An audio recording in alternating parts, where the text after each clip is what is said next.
In the vast, silent tapestry of the cosmos, where nebulas bloom like ethereal flowers and galaxies spin in a timeless waltz, there existed a star named Lyra.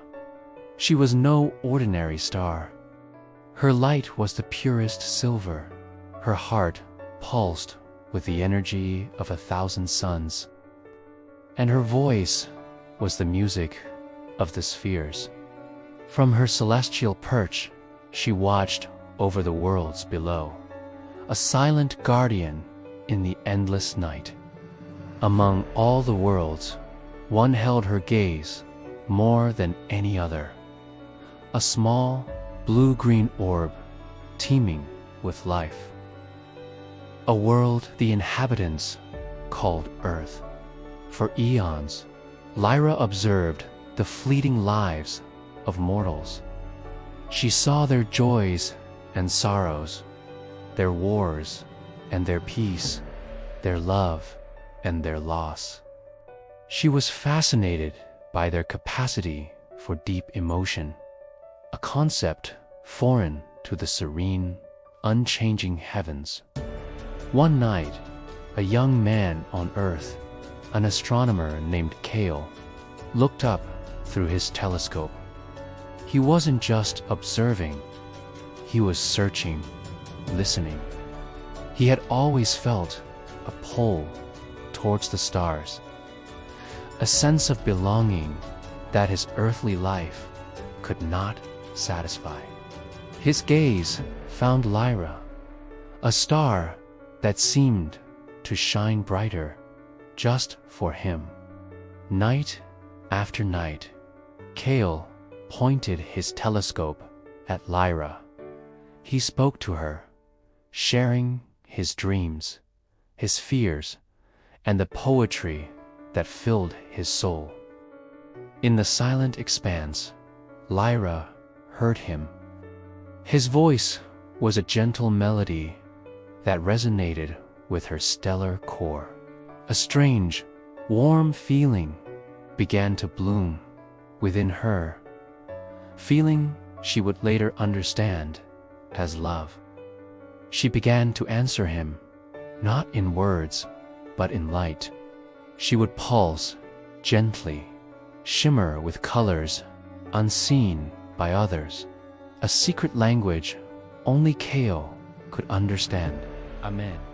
Their connection deepened, a love story written across light years. But the cosmos has ancient laws, and the most sacred of them is the separation of celestial and mortal realms.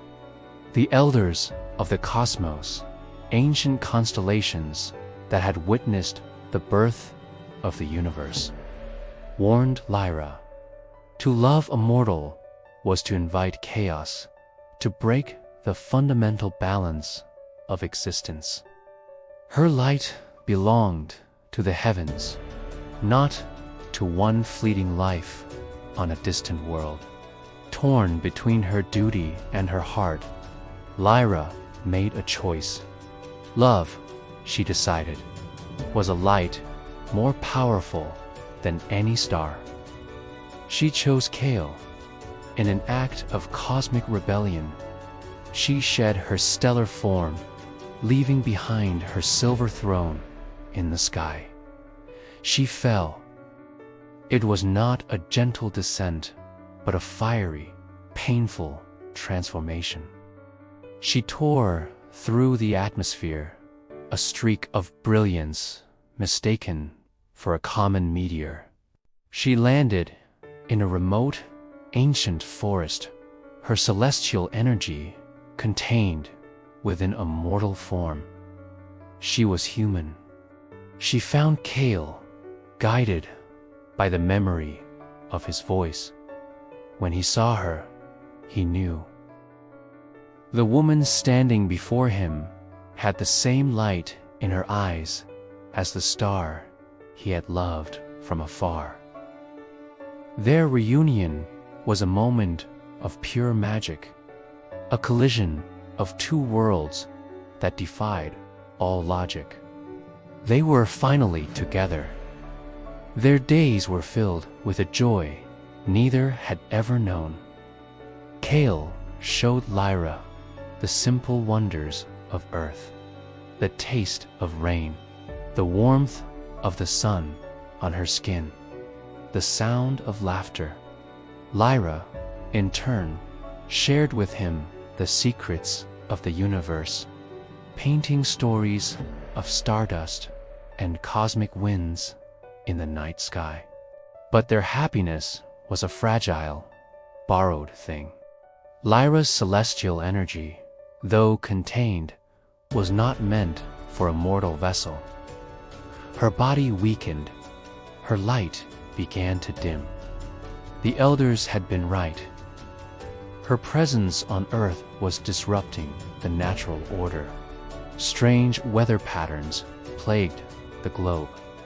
The tides grew erratic, and a faint dimness began to creep into the night sky, as if the universe itself was mourning her absence.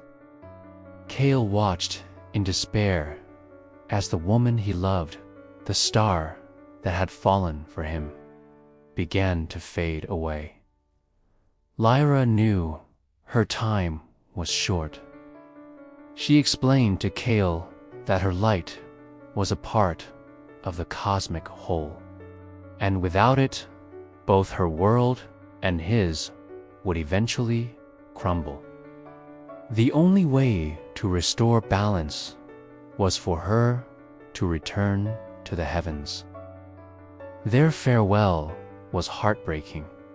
Beneath the canopy of the same ancient forest where she had landed, they held each other one last time. "Kakal," she whispered, her voice weak, "don't see this as an end. Every night, when you look up, I will be there. My light will be the brightest for you. I will be your star, always." With a final, loving touch, Lyra released her remaining celestial energy. Her mortal form dissolved into a swirling cascade of silver light, ascending back into the heavens. Kale watched, tears streaming down his face, as a new star, brighter and more brilliant than any other, ignited in the place where Lyra once shone. The world slowly returned to normal. The storms ceased, the tides calmed, and the cosmic balance was restored. Kale lived a long life, never loving another. He became a celebrated astronomer, his work inspired by a love that transcended worlds. Every night, he would go to his observatory, not with a telescope, but with the naked eye, and speak to his star. He told her about his day, read her new poems, and shared the quiet solitude of his life.